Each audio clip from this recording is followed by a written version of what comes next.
Nah, cuman pertanyaannya adalah apa yang menyebabkan orang kok bisa takabur gitu? Ada beberapa hal yang menyebabkan orang bisa jadi takabur. Yang pertama, seseorang itu takabur adalah mubalaghatul akharina fit tawadu. Ya. Sikap tawadu orang lain yang berlebihan. Jadi ternyata takabur itu faktornya tidak mesti dari internal, bisa juga jadi eksternal. Maksudnya apa?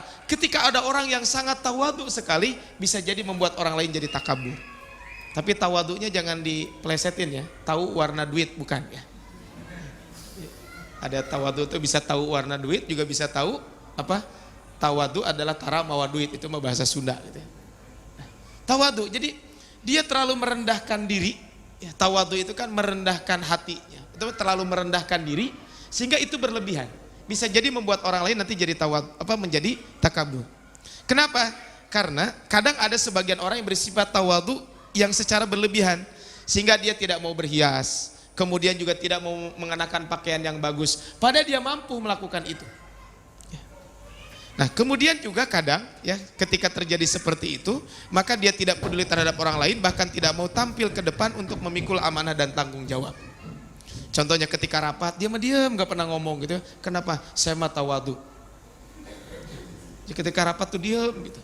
Ketika ada ada acara dan sebagainya gitu, dia terlalu berlebihan. Pokoknya tidak pernah komentar, tidak pernah apapun. Kemudian pakaian juga sederhana sekali. Padahal dia mampu gitu untuk memakai pakaian yang ya bukan untuk menyombongkan, tapi dia memakai sesuatu yang lebih baik daripada itu. Nah, ketika kondisi seperti itu, ada orang diam terus nggak pernah ngomong, dikasih tanggung jawab dia nggak pernah nerima dan sebagainya. Nah, yang khawatir adalah ketika ada orang yang pintar ngomong, orang tersebut adalah nanti juga dia adalah sering ketika ada kegiatan dan sebagainya, dia diberikan amanah dan sebagainya. Nah, disinilah setan berperan. Maka ketika itu apa? Ketika itu setan membisikkan kepada orang tersebut. Dan akhirnya apa? Akhirnya merasa, oh ternyata orang lain mah tidak mampu, hanya saya saja yang mampu. Sehingga ujung-ujungnya adalah dia akan menjadi takabur. Jadi ketika ada orang-orang yang terlalu berlebih-lebihan dalam tawadu, bisa jadi membuat dia menjadi takabur. Walaupun ini jangan menyalahkan orang lain juga. Ya. Makanya Al-Quran dan Sunnah Nabi SAW ya, mengajarkan kepada kita semuanya untuk apa? Mengantisipasi perbuatan ini. Maka di dalam surat di dalam Al-Quran, di dalam surat Ad-Duha, wa amma bi ni'mati rabbika fahaddis. Maka terhadap nikmat yang telah Allah berikan kepada kamu, maka ceritakanlah nikmat tersebut. Kenapa? Karena bisa jadi ketika ada orang yang tawadu terus gitu ya, akhirnya apa? Dia tidak tahu kondisi sebenarnya, bahwa itu sebenarnya dia orang mampu dan lain sebagainya, tapi sangat tawadu. Kemudian padahal dia juga adalah orang yang mampu untuk mengemban amanah, tapi dia tawadu terus. Ini juga khawatir nanti ketika setan membisikkan kepada orang yang suka mendapatkan amanah tersebut, nanti ujung-ujungnya dia jadi takabur. Bukan berarti kita harus terlalu tampil di depan, bukan juga. Inilah yang dilakukan oleh para sahabat Nabi SAW. Para sahabat itu adalah mereka tidak pernah meminta amanah, tetapi kalau mereka diberikan amanah, maka mereka akan melaksanakan semaksimal mungkin. Mungkin ini kalau pembahasan tentang ikhlas, ini menarik adalah kaitan dengan bagaimana orang ikhlas itu salah satu karakternya adalah dia tidak mencintai selalu tampil di depan. Tetapi kalau seandainya diminta, maka dia akan mengoptimalkan semua potensi yang dia miliki. Nah kalau ini adalah enggak, ditampil di depan gak mau, tapi diminta juga gak mau. Nah ini juga tentu ini akan menyebabkan orang lain menjadi takabur. Makanya dalam sebuah hadis tadi disebutkan innallaha jamilun yuhibbul jamal. Bahkan dalam sebuah hadis Nabi SAW juga Rasul mengatakan, dan ini doa yang senantiasa dipanjatkan oleh Nabi SAW, waj'alna syakirina li ni'matika. Ya Allah, jadikanlah kami orang-orang yang senantiasa mensyukuri nikmatmu. Kemudian adalah musni nabiha alaika. Saya orang yang senantiasa mensyukuri. Yang kedua, orang yang senantiasa memuji engkau. Dan yang ketiga adalah qabilina wa atimmaha alaina. Kemudian jadikanlah kami adalah orang-orang yang senantiasa menerima dengan senang hati dan sempurnakanlah ia di atas kami. Jadi orang-orang ini adalah dia senantiasa mensyukuri nikmat Allah Subhanahu wa taala, memuji Allah dan meminta terus kepada Allah supaya menyempurnakan dengan senang hati dan supaya menerimanya dengan senang hati dan supaya bisa menyempurnakan segala kebaikan-kebaikan itu. Ini doa yang diajarkan oleh Nabi Shallallahu Alaihi Wasallam. Bahkan dalam sebuah hadis dari Malik ya, bin Nadlah al-Jashami, beliau pernah menceritakan bahwa ataitun Nabi Shallallahu Alaihi Wasallam. Malik ya, bin Nadlah al-Jashami ini dia mengatakan, saya pernah menghadap Nabi Shallallahu Alaihi Wasallam fi saubin dunin. Saya pernah datang kepada Nabi dengan pakaian yang sangat sederhana. Pakaian yang sangat sederhana. Walaupun sering saya sampaikan, jangan menyederhanakan kata sederhana ya. Karena apa? Karena rumah makan sederhana itu tidak sesederhana yang kita sederhanakan. Ini juga jangan menyederhanakan. Tapi maksudnya gini, dia mampu pakaiannya lebih dari itu, tapi betul-betul sangat sederhana. Jadi jangan menyederhanakan kata sederhana tersebut. Intinya orang tersebut adalah memakai pakaian yang sangat buruk lah. Bukan sederhana, pakaiannya sangat buruk. Kemudian apa kata Rasulullah? Ala kamalun, hari kamu punya harta gak? Maka kata beliau, qala na'am, iya saya punya harta. Min ayyil mal, harta kamu apa saja memang? Kata sahabat tersebut, qad ataniyallahu, Allah subhanahu wa ta'ala telah memberikan kepada saya. Pertama minal ibili, punya unta. Wal ghanami, kemudian juga saya juga punya kambing. Bahkan disebutkan wal khayli, saya juga punya kuda. Warraqiqi, dan saya pun punya apa? Punya budak. Artinya orang kaya punya unta, punya kuda. Kan punya unta, punya kuda, apalagi kuda-kuda tertentu kan lumayan juga harganya. Bahkan saya kemarin sempat ngobrol gitu ya dengan aparat gitu ya. Kata beliau, saya sampaikan, Pak, saya pernah ketemu dengan bapak ini sebagainya. Saya bilang di sana ada kuda Pak ya. Kan di tentara itu ada bagian kuda ya, kavaleri itu kan. Katanya kavaleri itu dulunya aslinya adalah berkuda. Terus dia cerita saking mahalnya kuda. Jadi katanya, Pak Ustadz, makanan kuda yang ada itu katanya yang disebutkan tempatnya, setiap hari dilatih, itu mungkin dengan saya makannya itu adalah mahalan dia katanya. Jadi makanan untuk makanan kuda dibanding dengan saya, kata beliau, itu mahalan kuda tersebut. Kebayang orang ini kayaknya. Tetapi apa? Qala, kemudian Rasul bersabda, fa idza atakallahu malan faltaro asari ni'matillahi 'alaika wa karamatihi. Maka kata beliau, ketika Allah memberikan kepadamu harta, maka hendaklah ditampakkan bekas nikmat dan pemberiannya atasmu tersebut. Artinya tampakkan nikmat tersebut. Tapi tujuannya tentu bukan untuk sombong. Jadi jangan sampai punya harta tapi pakaiannya tuh ya Allah sampai kucel gitu ya. Mungkin warna putih jadi berubah jadi coklat gitu. Kan mungkin saja. Ya itu nggak boleh gitu seperti itu. Tapi berlebih-lebihan juga jangan. Tapi ya sepantasnya lah orang memakai pakaian tersebut. Jangan sampai ada orang olahraga pakai baju itu, ke masjid pakai baju itu, tidur juga pakai baju itu, kerja juga pakai baju itu. Kan juga itu tidak bagus gitu ya. Walaupun ya kalau kita mau ibadah yang penting makan suci dari najis kan, seperti pakaian itu suci dari najis. Tapi kan alangkah lebih bagusnya juga kalau pakaiannya juga adalah ya kalau memang mampu beli yang bagus lah seperti itu. Jadi biar kelihatan nikmat Allah itu diberikan kepada orang tersebut. Maka kata Allah Subhanahu wa taala, khudzu zinatakum inda kulli masjid. Ya. Nah, bahkan salafus saleh dulu ada yang mengatakan seperti ini. Wa qad fahima salaf bidzalika. Salafus saleh memahami dari hal tersebut sehingga apa? Faharisu ala tahaddus bima yafidullahu alaihim minan ni'am. Sehingga orang salafus saleh dahulu ya, memahami dari ayat dan hadis tersebut, maka mereka senantiasa menceritakan ketika mereka mendapatkan nikmat tersebut. Ya. Tapi wa'abu ala man yaghfulu hadzal amr min hisabihi. Bahkan sebagian salafus saleh dahulu, para salafus saleh dahulu adalah mereka biasa menceritakan, antusiasme menceritakan nikmat yang telah Allah berikan kepada mereka, tentu dengan rasa syukur, kemudian memuji Allah Subhanahu wa taala, dijauhkan dari sombong dan mencela orang yang melalaikan hal ini. Bahkan kata Hasan bin Ali, ya, Al Hasan bin Ali mengatakan, ya, idza asabta khairan, kata beliau, jika kamu memperoleh kebaikan, au amilta khairan, atau kamu setelah melakukan kebaikan, fahaddits bihi thiqah min ikhwanika, maka tolong kamu cerita kepada temanmu yang terdekat, temanmu yang bisa kamu percaya dan dia adalah orang dekat. Jadi kalau baru punya nikmat, nggak apa-apa cerita. Alhamdulillah saya baru punya ini, alhamdulillah saya baru punya ini. Itu kan nikmat Allah Subhanahu wa taala. Atau bisa jadi ketika kita setelah melakukan kebaikan, Dan ini biasa dilakukan oleh Rasul. Kan Rasul pernah satu hari bertanya, siapa yang hari ini sholat? Siapa yang hari ini itu? Siapa yang hari ini itu? Itu nggak masalah. Apakah itu menghilangkan keikhlasan? Tentu enggak.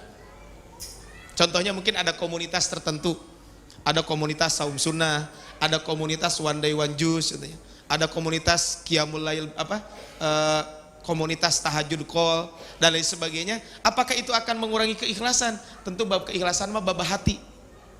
Tapi apa? Tapi nggak apa-apa kalau memang itu sudah contoh apa? Saya ikut komunitas A. Tentu kan di situ untuk menjadi laporan admin kan jelas saya sudah melakukan ini atau belum. Nggak masalah.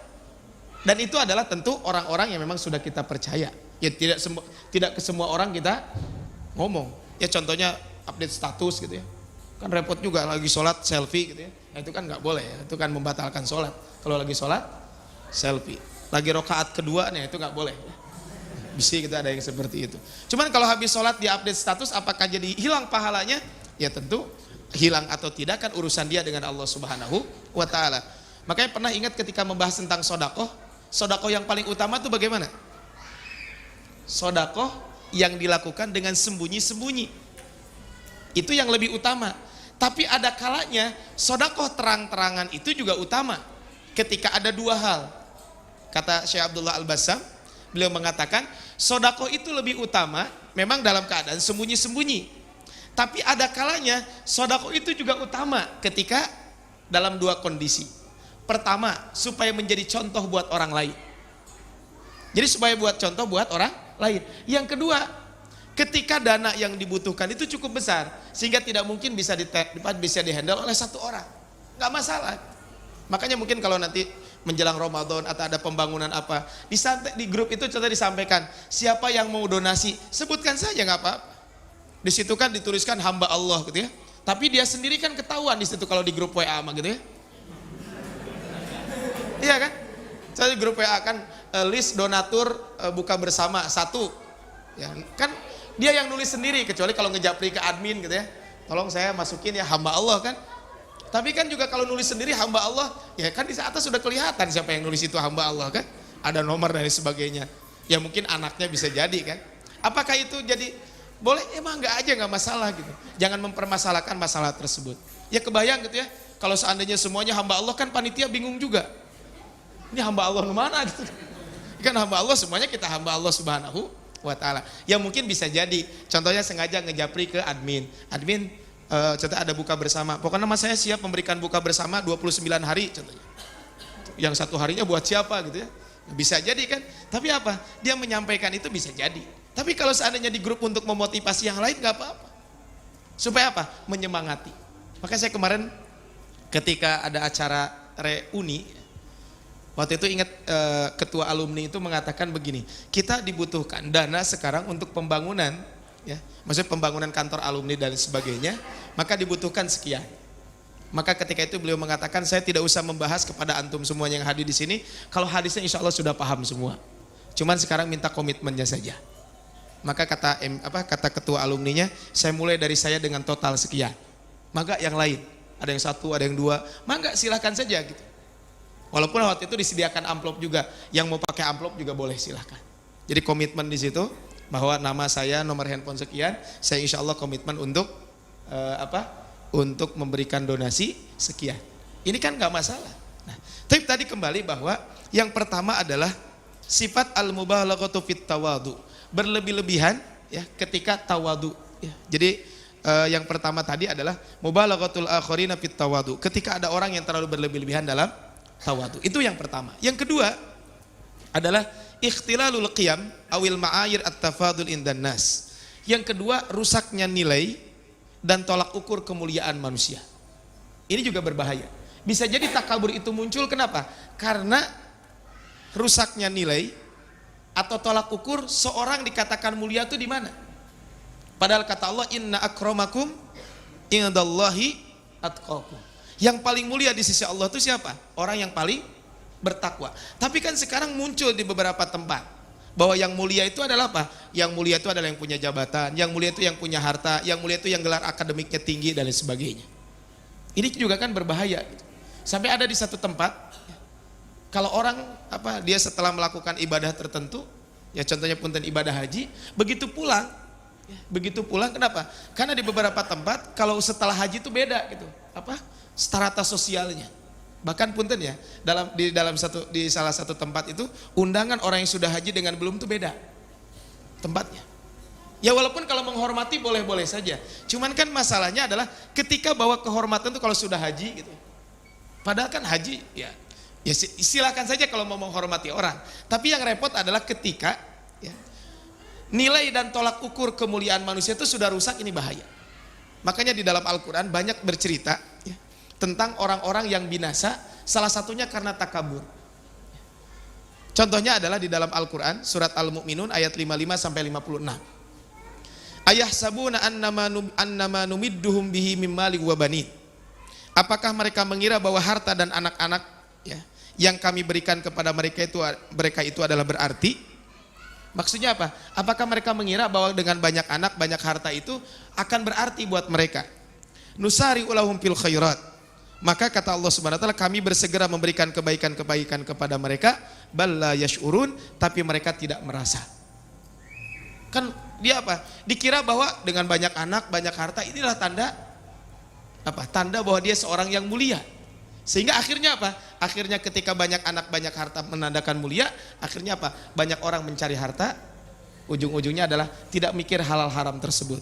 Sehingga ujung-ujungnya ketika banyak harta maka akan dihormati, tidak ada harta ujung-ujungnya tidak dihormati. Dan ketika kondisi seperti ini, ujung-ujungnya adalah akan muncul yang namanya takabur. Bahkan di dalam surat Saba ayat 35 sampai ayat 37 diingatkan lagi, waqalu, mereka mengatakan, nahnu aksaru amwala wa aulada, kami ini banyak anak dan kami ini banyak harta. Wa ma nahnu bimu'adzabin, karena kami banyak anak, kami banyak harta, maka kami tidak akan pernah disiksa. Qul inna rabbi yabsutur rizqa liman yasha'u wa yaqdir. Katakanlah, sesungguhnya Rabbku melapangkan rezeki bagi siapa yang dikehendaki dan juga akan menahan rezeki dari siapa yang dikehendaki. Walakinna aktsaran nasi la ya'lamun, tapi kebanyakan orang itu tidak mengetahui. Jadi dia kira bahwa dengan banyak harta akan kekal hidupnya, belum tentu. Dengan banyak anak akan kekal hidupnya, belum tentu. Dengan dia mencapai derajat tertinggi dalam dunia pendidikan, dia akan kekal hidupnya, belum tentu. Saya kadang ketemu ya dengan salah seorang dokter, karena kenal baik juga dokter ini. Kemudian dokter itu kemarin dioperasi. Saya sempat canda ke dokter, canda tapi sambil ngobrol dengan beliau karena dekat gitu ya. Dok, saya bilang, kalau dokter dioperasi sama siapa ada operasinya? Apa dioperasi sendiri? Kan enggak ya, pasti yang nyuruh kepada orang lain. Kalau tukang cukur kan jago nyukur orang gitu ya. Makanya yang paling jagoan itu tukang cukur. Kepala presiden aja apa-apain diam sama tukang cukur. Tapi pertanyaannya adalah, kalau tukang cukur dicukur sama siapa? Sendiri itu nyukurnya? Tetap aja membutuhkan orang lain. Nah, kalau orang sudah merasa saya lebih bahagia, lebih mulia dan sebagainya, inilah yang sangat rugi buat orang tersebut. Maka kata Allah, wa ma amwalukum wala auladukum billadzi tuqarribukum indana zulfa. Kata Allah Subhanahu wa taala, dan sekali-kali bukanlah harta dan bukan pula anak kamu yang mendekatkan kamu kepada kami. Illa man amana wa amila salihah. Tapi yang akan mendekatkan kepada kami itu adalah kamu akan mulia di sisi Allah adalah ketika dia beriman dan beramal soleh. Faulaika lahum jazaa'ud dhi'fa. Faulaika lahum jazaa'ud dhi'f. Maka kemudian kata Allah Subhanahu wa taala, mereka itulah yang akan memperoleh balasan yang berlipat ganda. Bima amilu, atas apa yang mereka kerjakan, wahum fil ghurufati aminun, dan mereka itu adalah aman sentosa di tempat-tempat yang tinggi di surga Allah Subhanahu wa taala. Jadi yang kedua adalah ketika ya, nilai atau tolak ukur kemuliaan seseorang itu sudah rusak, maka muncullah yang sifat yang namanya takabur tersebut. Itu yang kedua. Yang ketiga adalah muqaranatu ni'matihi bi ni'matil akharina wa nisyanil mun'im. Yang ketiga adalah bahwa seseorang itu bisa menjadi takabur ketika dia membanding-bandingkan antara nikmat yang Allah berikan kepada dia dan orang lain, dan ujung-ujungnya apa? Dia lupa kepada yang memberikan nikmat kepada orang tersebut. Jadi lupa kepada orang yang memberikan nikmat tersebut. Tapi sebelum kita membahas tentang poin ketiga, ada hadis Nabi tentang poin kedua. Ya, tentang poin kedua. Ini kaitan dengan ketika rusak sebuah moral, nilai tentang kemuliaan seseorang ini berbahaya. Nabi pernah mengatakan dalam satu hari ada seseorang lewat, Kemudian kata Rasul, bagaimana pendapat kamu tentang orang ini? Orang yang barusan lewat? Iya. Siapa? Si fulan ini. Maka apa? Maka kata apa orang-orang mengatakan, hadza min asyrafin nas. Oh, dia mah orang paling mulia. Kemudian kalau dia melamar pasti diterima, tidak mungkin lamarannya ditolak. Kemudian kalau dia memberikan syafaat, memberikan rekomendasi, pasti rekomendasinya langsung di ACC. Kalau dia ngomong pasti didengar. Kemudian Nabi setelah itu terdiam. Kemudian bertanya lagi, ada orang lewat lagi. Bagaimana pendapatmu tentang orang ini? Hah, orang ini? Orang ini mah fakir. Kalau tadi orang mulia, orang ini orang miskin. Kemudian kalau dia melamar pasti ditolak. Kalau dia memberikan KTBLC, memberikan rekomendasi, maka pasti tidak di ACC rekomendasinya tersebut. Kalau dia ngomong pasti tidak akan didengar. Kemudian apa kata Nabi SAW? Lahada khairun min milil ardi mislahada. Kata Rasulullah SAW, orang ini yang tadi kamu hinakan tersebut, maka kata Rasulullah SAW, orang ini adalah lebih baik daripada isi bumi ini. Artinya kadang kalau faktornya hanya kelihatan dari harta, ya seperti itu. Makanya betul kata Allah, inna akramakum indallahi atqakum. Kemudian tadi yang ketiga adalah ketika dia membanding-bandingkannya nikmat dia dengan nikmat orang lain, kemudian lupa kepada orang yang memberikan nikmat tersebut. Inilah yang akan menyebabkan orang tersebut menjadi sombong. Nanti bisa buka di dalam Al-Quran ketika membahas di dalam surat Al-Kahfi, ketika membahas pemilik dua kebun. Kan kata Allah, wadrib lahum masarar rajulaini ja'ana li ahadihima jannatin min a'nabin wa hafafnahuma binakhli wa ja'ana bainahuma zar'a. Kata Allah Subhanahu wa taala, dan buatlah perumpamaan bagi mereka tentang dua orang laki-laki. Salah satu daripada keduanya memiliki dua kebun. Ya. Kebun tersebut adalah kebun anggur. Di sekelilingnya ditanami dengan kurma. Kemudian waja'ana bainahuma zar'a. Kemudian kata Allah Subhanahu wa taala, dan di antara keduanya itu kami jadikan ladang. Jadi ada ladang, mungkin tumpang sari dan sebagainya. Apakah sampai di situ enggak? Kiltal jannati atat ukulaha.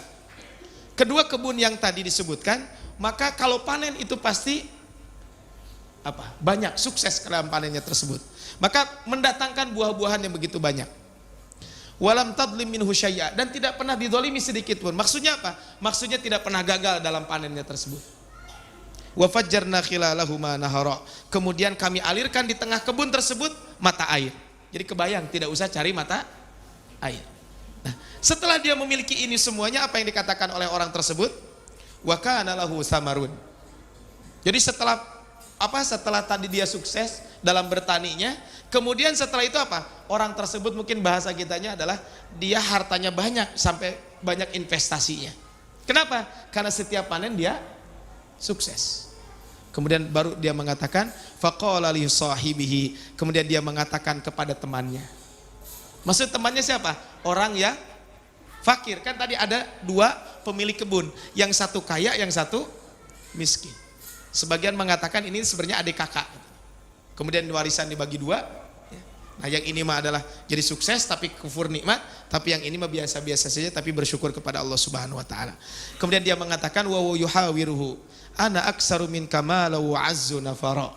Saya harta lebih banyak, tentu karena harta saya lebih banyak, tentu pengikut pun akan lebih banyak.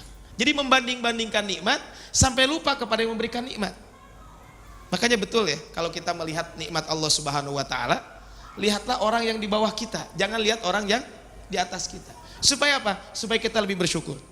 Tadi sore saya sampaikan di santri ya, bahwa ada seseorang ya, yang kadang mengeluh, ini Allah nggak adil sama saya dan sebagainya, mengeluh kan. Kemudian ada seorang bilang begini, kenapa kamu? Ya ini saya hidup begini-begini terus, mau nggak saya kasih uang 2,5 miliar? Maulah, siapa yang nggak mau? Tapi mata kamu tidak bisa melihat, mau?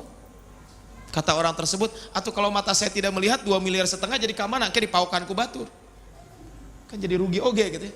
Ya udah deh kalau begitu, nggak usah mata, kamu nggak bisa ngomong, nggak mau juga. Ya udah sekarang dinaikin, jangan 2,5 miliar, 5 miliar. Tapi kamu nggak punya tangan dan nggak punya kaki. Kata dia tidak mau. Itulah kadang kita suka mengeluh, padahal nikmat Allah itu lebih banyak kepada kita semuanya. Makanya ketika kita membanding-bandingkan nikmat kepada orang lain, pasti kita tidak akan bersyukur dan ujung-ujungnya akan takabur, merasa sombong, dia akan di bawah saya. Ini adalah yang ketiga. Yang keempat adalah dia mengira bahwa nikmat itu akan terus-menerus ada. Nikmat tersebut akan kekal, terus-menerus ada, tidak akan pernah sirna. Nah, lanjutan tadi, kisah pemilik kebun yang tadi yang mengatakan, ana aksaru min kamala wa azzu nafara. Harta saya lebih banyak, pengikut saya juga lebih banyak. Maka bagaimana lanjutannya? Sampai dia mengatakan wa ma adunnus sa'ata qa'imah. Orang tersebut kenapa? Karena dia mengira bahwa harta yang dia miliki itu akan kekal. Maka sampai dia mengatakan, aku kira ya, wa ma adunnus sa'ata qa'imah. Aku kira kebun ini tidak akan punah selama-lamanya. Wala irruditu ila rabbi, dan kiranya sekiranya kiamat itu tiba dan aku dikembalikan kepada Allah Subhanahu wa taala, la ajidanna khairam minha munqalaba. Maka ya, aku akan temukan ya, yang lebih baik daripadanya sebagai gantinya. Bayangkan, orang ini adalah orang ini sampai mengatakan, kalau seandainya saya dikembalikan kepada Allah Subhanahu wa taala, maksudnya kalau saya sampai meninggal dunia, maka apa?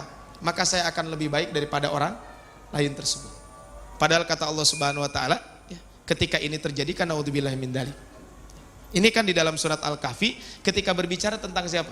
Orang yang memiliki 2 kebun tersebut. Dia mengatakan, kalau saya dikembalikan kepada Allah Subhanahu wa taala, la ajidanna khairam minha munqalaba. Engkau akan dapati aku lebih baik daripada sebelumnya.